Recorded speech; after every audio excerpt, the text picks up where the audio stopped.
Hello, everyone. Welcome to our DMV Hockey Prospects emergency podcast. We'll get into why it's an emergency later, but it has been a few years since we've done one of these. We've talked about it over and over again. But I'm Scott Lowe. I'm the owner-operator of DMV Hockey, for those of you who don't know. Here with a couple special guests who I will introduce in a moment. But again, DMV Hockey, I started about, for those who don't know, 5-6 years ago. My son was going to play junior hockey, had been drafted by a couple of tier 2 leagues in the United States. And a lot of people in our area, which happens to be the DMV, there we go, so Delaware, DC, Maryland, and Virginia, a non-traditional hockey market. A lot of people came to me and just kind of said, how did that happen? Like, how did he get drafted? And a lot of local coaches and stuff came to me and just said, you know, you could be a valuable resource to parents and to these programs. So I said, okay, let's do some showcase teams. Let's start a little bit of a website. And basically the idea was to promote and educate the people in this area about what it takes to play hockey beyond high school, beyond youth hockey, to go play in college, to go play juniors. What does all that mean? How does all that work? So we started promoting players, promoting teams, and basically educating people. My day job is the director of digital media for My Hockey Rankings. So I've written about these topics and my experiences and this whole network of college and junior coaches that I've created over the years. As one of my guests can attest, people don't read much anymore. And I was a journalism major, so I'm finally getting to write and use my degree, but nobody reads anymore. So now I thought that maybe TikTok, Scott. You gotta go on TikTok. so some of there's another thing. Instagram's like I got to do Instagram for My Hockey, and that's like another whole new world that I've had to figure out. But I thought that, you know, getting back into the podcasting that we started, we got really good response about it in the past. And since people don't read as much, I'd like to take some of what I've learned and what some of my guests know and my co-hosts and give that to people in a format that maybe is, you can listen in your car when you're driving to all these hockey venues and these hockey games, and just thought it might be a better way to educate, because I think the education piece of what we do is, especially in our area and other non-traditional hockey markets, is the most important thing. Not going to drone on too long about that. I'd like to introduce our guests here. To my right, don't know how well you can see him. This is not a high-tech operation. This is Coach Anthony Matarazzo. That is the last time he will ever be called Anthony Matarazzo on this show. Yep. Better known as Coach Mazzo. Assistant coach, soon to be, I think, associate head coach at Castleton University, an NCAA Division D3 program in Vermont. Also coaches my showcase teams. I can't even remember how we met. I think when I started this business, you were working with the Jersey Shore Whalers. You contacted me about some players. And I said, why don't you just come down and run a session for us? And you came down at Christmas time. He ran a practice for us, and we've become good friends and associates. He coaches our showcase teams, and he literally drove overnight from Illinois, overnight from Illinois to run a session here on Tuesday. And then he slept all day yesterday. So this is really the first time I've even talked to him since he's been here. Coach Mazzo is with, like I said, Castleton University. He's worked in the USHL with the Dubuque Fighting Saints, done junior hockey, been a midget hockey director and coach, run your own training program. Coach, hello, welcome. We're glad he did our podcast many years ago, or when we started. They were just audio. We don't even know what we're doing here. This might be video, might be audio by the time it comes out. Coach Mazzo from Castleton, tell us a little bit about, in your 60-second spiel, your recruiting spiel on Castleton. And talk about a little bit about summertime. What are you doing? Are you always looking for players? Like when you're down here and you see a kid, you might say, hey, I'm going to keep that kid on my database and track him for a while. I don't think I've had an off season in about 5 years, Scott. I don't think an off season really exists. Maybe not, you don't go on the ice as much, but that doesn't mean you're not searching for players and not looking. You know, Castleton University, I absolutely love it. It's a great school for kids that want a low budget school that has every resource to be and make it into what I say the pro development stage, which is you have your own ice rink. You know, it's all yours. You're the only, if you know how to Zamboni, you get 24 hours of ice. So, you know, we try to teach most of our kids to Zam. But that makes them employable. Yeah, it does. You always go to Castleton, get a job. But no, it's honestly, it's a great school. It's given me, and I got to say, Kyle Richards, the head coach there, has given me nothing but a lot of freedom to run what I want to run, and gives me a lot of leash to kind of recruit and trust me to make sure we get the right players. And I trust him to make sure we get the right players. And that's why I don't think we've ever had an off season since I've been here. And you play in one of the best conferences in the country. You got Babson, you've got Skidmore, you got Elmira.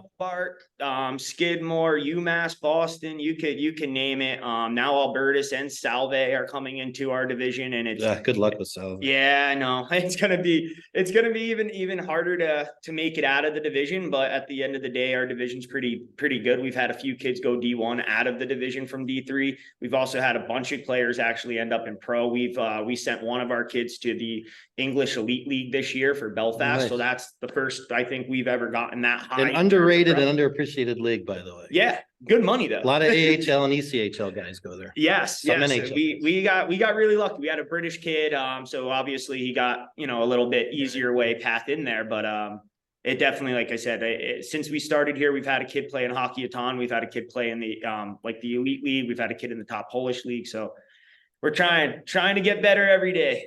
Trying to find. And summertime, like you coach our showcase teams.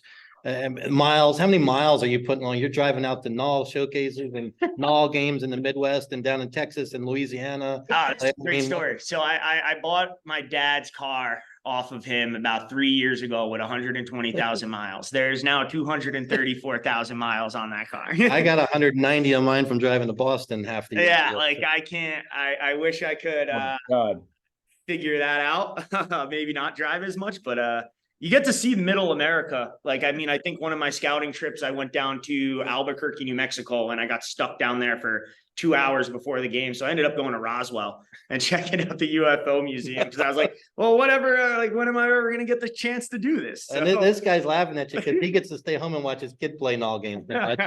Great. Congratulations on that. Yeah.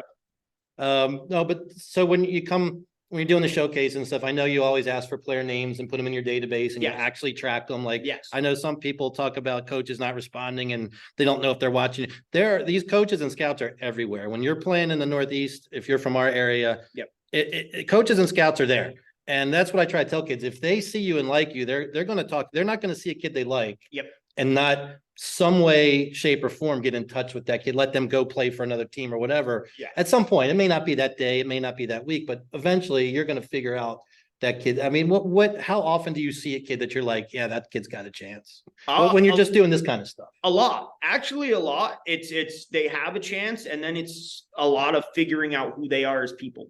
Cause they may have the ability, but it's the question of, can they run with that ability? Can they develop with that ability?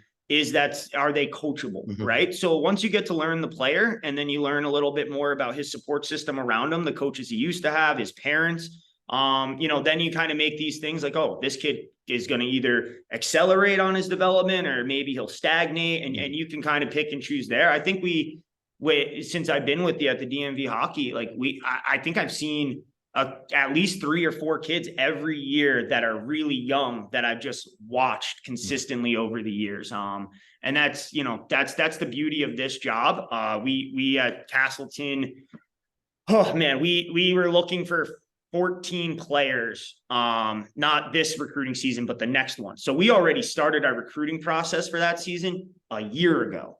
And just keeping all these 04s and 05s in our prospect pool, we like them. Where are they going to track? How high is this kid going to go? So, I think we may do it a little bit. I would say we're probably more detailed than necessarily D3 needs to be.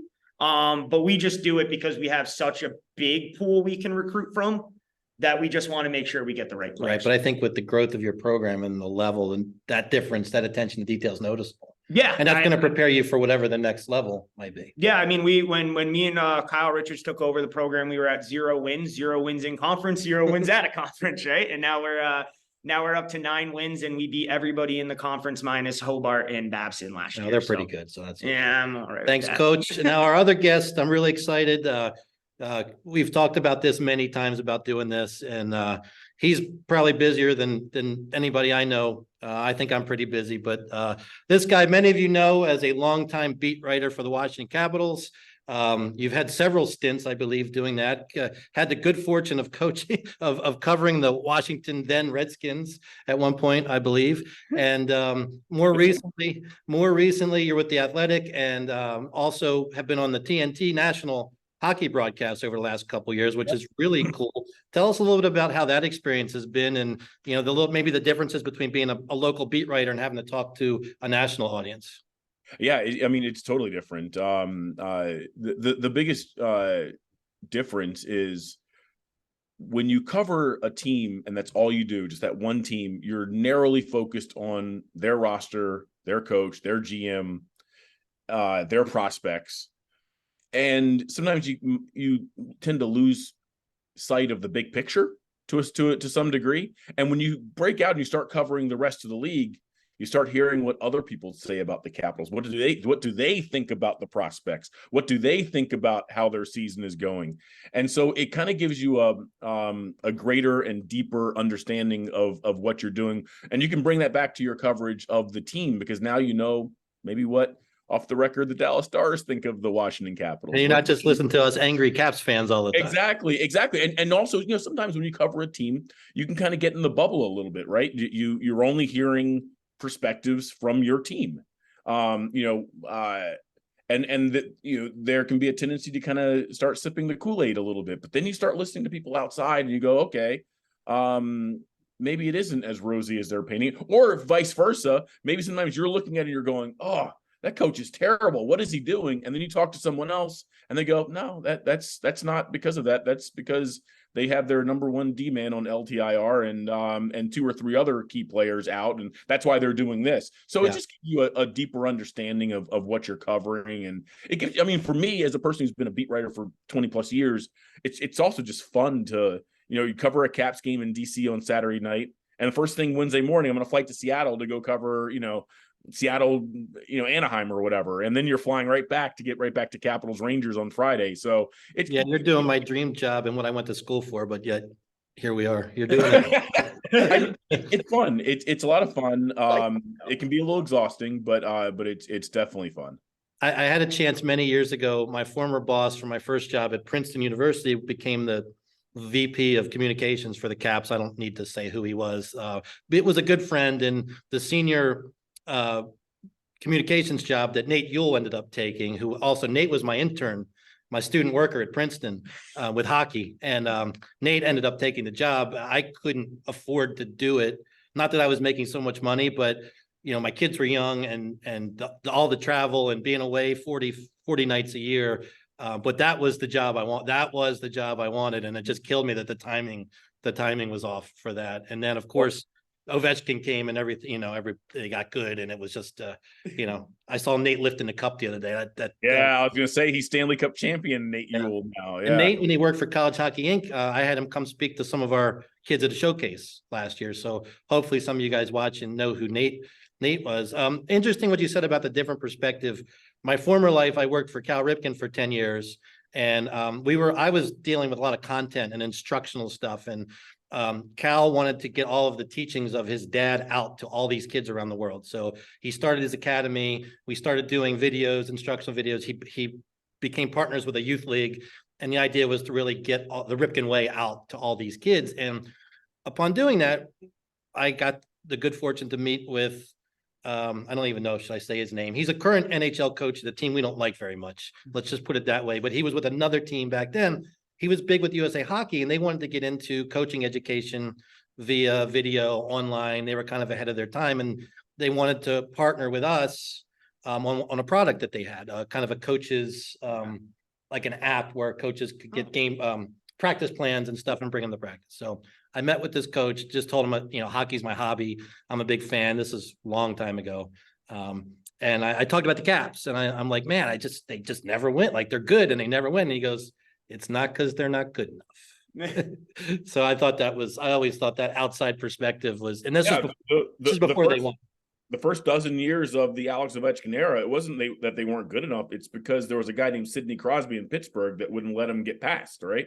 He was a little bit better, and he had some other first overall draft picks on his team. His team was a little better. And when they finally win it all, I'm sure you had the same feeling. It kind of it shows you how hard it is, and how much, how many random events and how many small coaching decisions and goalie changes and, skates off of Lars Eller's skate, pucks off of Lars Eller's skate in double overtime. Like how many weird things have to happen in addition to the schedule opening up, in a favorable way for you to actually win the cup. In my opinion, it's the hardest of all the four leagues to win because of the randomness of the tournament. I don't think there's any doubt about that. So you said that you had a story for us, something from, I was going to ask you about, we're doing a hockey podcast, and the godfather, I guess, of hockey podcasts is one of your studio hosts, Paul Bissonnette. I was just curious, and I wanted to say too, and you probably watch more than I do, maybe.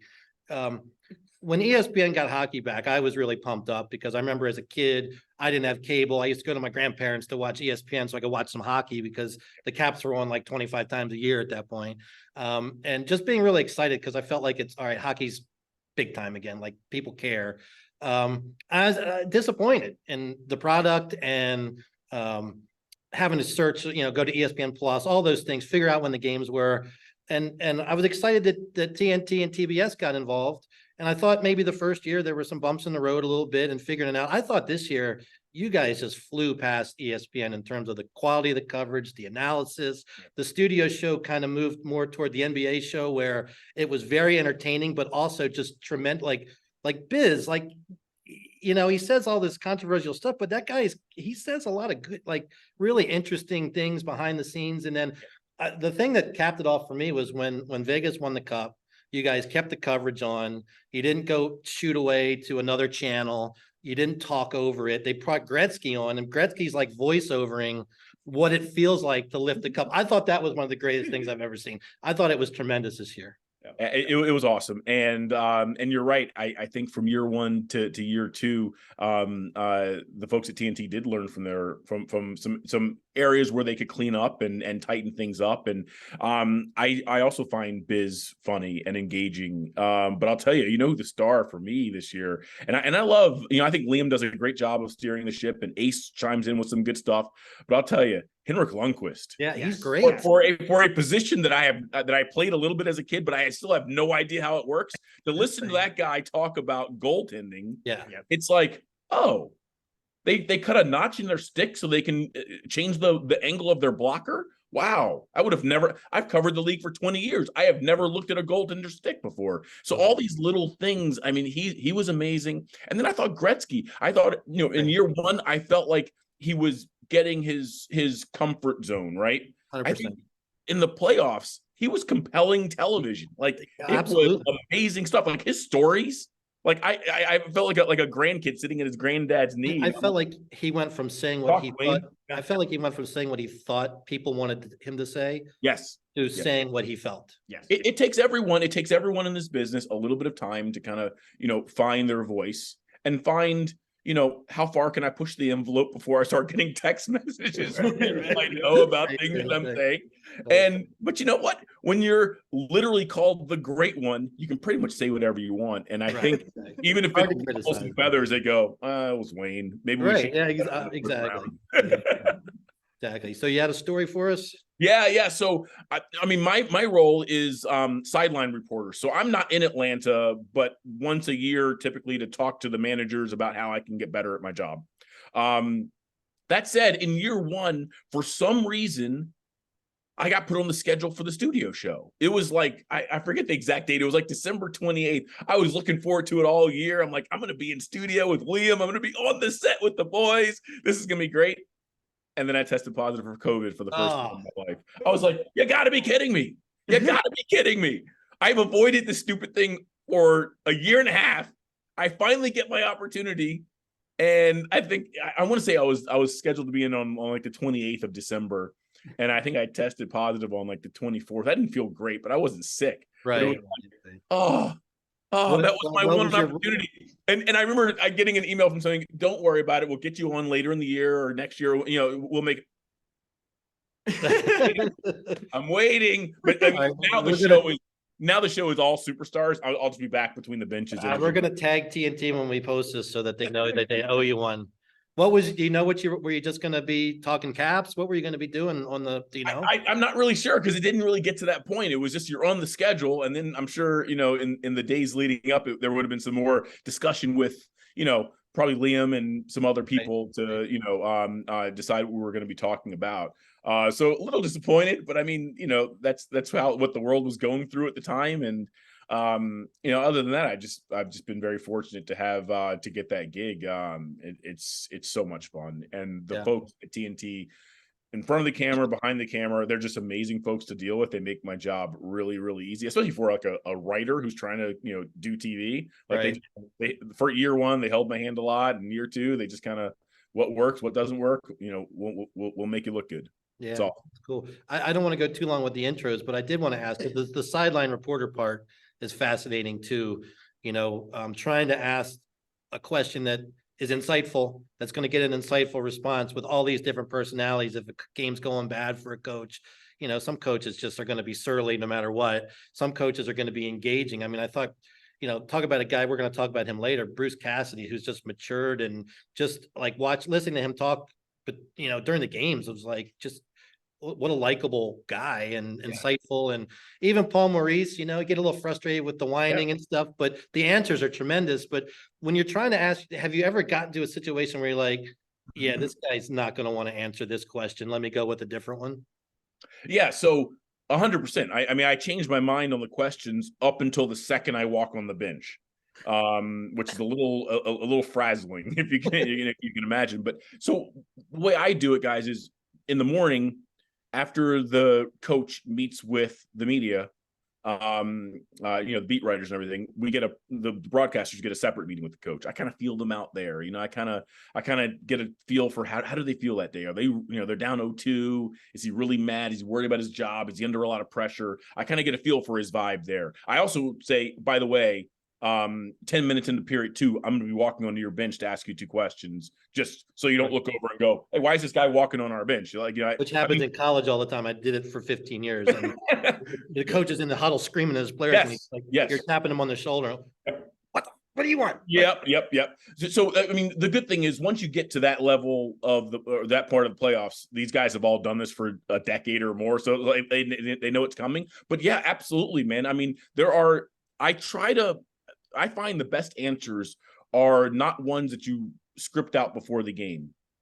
They are questions when you're asking a coach who's narrowly focused on what's happening on the ice. It's about what just happened, right? It's about what's happening in the game. So like, and then also there's some times where here's a great one. So Dave Haxtell, I'm covering, it was Seattle at Dallas, second round, right? So one of his players just taken a really undisciplined penalty that led to a goal against. And so I asked him a question and he brought up discipline on his own. And then, as he's talking, I'm going, all right, Tarik, do you have the guts to follow up on the discipline thing? Because, sometimes you dig a little further, like you never know what you're going to get. Right. He was so dialed in and loquacious, I guess, on that first answer. I was like, you know what? I think he wants to, and this, the guys can hear you. The player is sitting right there. He could have been a lawyer. He wants to say it.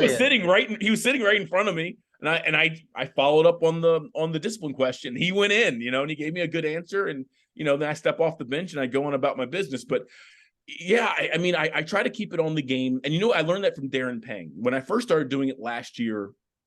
I would ask big picture questions. And I realized, these NHL coaches are not thinking about big picture 10 minutes into a first period when they're getting their heads caved in and the shots are 7-1, right? Like they're focused on how am I going to get the puck out of my own end? So now I ask that question. Coach, you're getting your head caved in right now. You're being outshot. 7-1 and you're losing 1-0. How do you turn this around? So you ask that kind of question. And usually you get a good response. I appreciate that you don't just say, what's going through your mind? I hate that question. Yeah, I try to. You just won the Stanley Cup. What's going through your mind? This sucks. This is the worst thing ever. Yeah, I try to avoid the how do you feel, the what's going through your mind.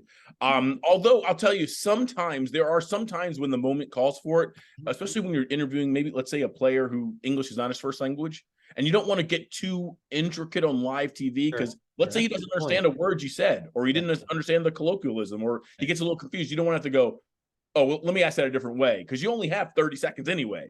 Right. So sometimes I really try to avoid, but sometimes it's that makes sense. Gabriel, you guys just advanced to the Stanley Cup final.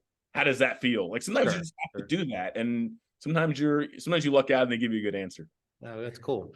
Well, thank you for joining us. That kind of wraps up the intros. Just real quick, again, Tarik's son, Kareem, is playing in the North American Hockey League with the local Maryland Black Bears, came up locally, stayed with the Team Maryland organization pretty much after he moved over from Little Caps at one point. My son, Devin, is going back for his 5th year to play NCAA D3 hockey at Suffolk. He's going to go to grad school. I can't get him out of Boston. He won't come home. I guess if you can live in Boston and play hockey, that's pretty much, other than winning a Stanley Cup, that's about as good as it gets. So, and that's kind of why I started this. That's why, I love the NHL stuff, and we're definitely going to talk NHL whenever Tarik's with us. But we're two parents who have been there, lived it. He's still waiting to see what the future holds being in that league. Kareem's going to get a shot to make it to D1 if he's good enough, and he's on the path. Played a full season this year, and we'll talk a little bit more about your experience. I got a son playing at the D3 level who played at the tier 2 level. And we got a coach who recruits these kids and deals with the junior coaches every day. So we think it's a pretty cool combination. One announcement about DMV hockey. I am going to, at some point soon, change the name and change the focus a little bit to DMV Hockey Advocates.